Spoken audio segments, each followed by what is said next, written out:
동키호테. 아마 다들 아실 거예요. 풍차를 보고 거인이라며 돌진했던 그 괴짜 기사 이야기요. 그런데 말이죠. 우리가 그냥 웃어넘겼던 이 이야기가 사실은 우리가 생각하는 것과 전혀 다른 아주 깊은 의미를 담고 있다면 어떨까요? 지금부터 그 숨겨진 이야기를 한번 파헤쳐보죠. 자, 여기는 평화로운 스페인의 라만차 평원입니다. 저기 끝없이 펼쳐진 풍차들이 보이시죠?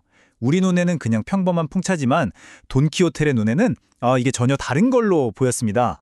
네, 바로 사약한 거인 군단이었던 거죠. 기사도 소설에 너무 깊이 빠져버린 나머지 현실과 환상의 경계를 완전히 잃어버린 거예요. 그래서 자신만의 정의를 실현하겠다며 저 거대한 환상을 향해 그냥 돌진해버립니다. 자, 바로 이 지점에서 우리가 질문을 던져야 합니다. 과연 그는 현실도 구분 못하는 그냥 미치광이였을까요? 아니면 자신의 신념을 위해서 이 거대한 세상에 맞서 싸운 최초의 근대적인 영웅이었을까요? 이 질문에 대한 답을 찾아가는 과정에 이 소설이 무려 400년 넘게 사랑받는 비밀이 숨어 있습니다. 이야기의 핵심으로 들어가 보죠. 바로 이 두 인물의 만남인데요. 몽상가와 현실주의자, 이 둘의 조합. 과연 이상과 현실은 함께 갈 수 있을까요? 바로 이 두 사람입니다. 왼쪽이 모든 걸 이상적으로만 보는 우리의 기사, 돈키호테. 그리고 오른쪽이 그의 곁에서 아주 굳건하게 땅에 발을 딛고 서 있는 현실적인 종자, 산초 판사죠. 정말 하나부터 열까지 어울릴 것 같지 않은 이 두 사람의 여정이 바로 이 소설의 심장부라고 할 수 있습니다. 두 사람이 세상을 보는 방식은 정말 하늘과 땅 차이입니다. 돈키호테의 눈에는 거대한 성과 고귀한 귀부인이 보이는 바로 그 장소에서 산초의 눈에는 그저 허름한 여관과 평범한 시골 처녀가 보일 뿐이에요.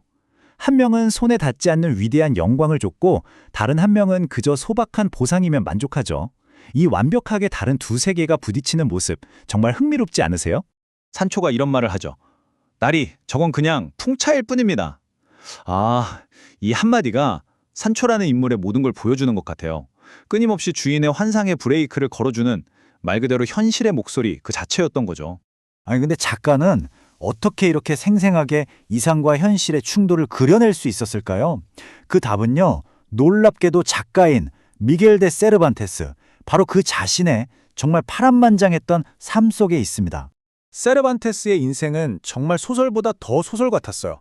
한때는 레판토 해전에서 영웅처럼 싸우다가 왼팔을 못 쓰게 됐고요. 또 한 번은 해적에게 잡혀서 무려 5년 동안이나 포로 생활을 해야 했습니다. 이런 온갖 고난을 다 겪고 나서 58이라는 꽤 늦은 나이에 드디어 이 돈키호테를 세상에 내놓게 된 겁니다. 바로 이겁니다. 이게 핵심이에요. 영웅이 되고 싶다는 그 뜨거운 이상과 전쟁 프로라는 차가운 현실. 세르반테스는 평생 동안 자기 안에서 부딪혔던 이 처절한 싸움을 돈키호테라는 인물 안에 그대로 다 쏟아부은 거죠. 자, 그런데 돈키호테가 그냥 재미있는 모험 소설에서 그치지 않습니다. 이건 문학사에서 그야말로 혁명을 일으킨 작품이에요. 세르반테스가 이 책 한 권으로 소설이란 걸 어떻게 써야 하는지 그 판을 아예 새로 짜버렸다고 해도 과언이 아닙니다. 그 혁신의 한가운데 메타픽션이라는 기법이 있어요. 당시로서는 정말 상상도 못할 시도였는데요. 말이 좀 어렵죠? 쉽게 말해서 소설이 독자한테 나 사실 소설이야 라고 슬쩍 말을 거는 거예요. 문학이랑 현실 사이의 벽을 그냥 확 허물어버리는 정말 기발한 장치인 거죠. 이게 진짜 기가 막힌 부분인데요. 소설 2부로 가면 주인공인 돈키호테랑 산초가 자기들 모험 이야기가 책으로 나왔다는 걸 알게 돼요. 근데 그 책이 뭐냐? 바로 우리가 지금까지 읽고 있던 돈키호테 1권인 거예요. 상상이 가세요? 소설 속 주인공이 자기가 책 속 인물이라는 걸 알게 되는 순간이라니 이걸 400년 전에 생각했다는 게 진짜 소름 돋지 않나요? 혁신은 이게 다가 아니에요.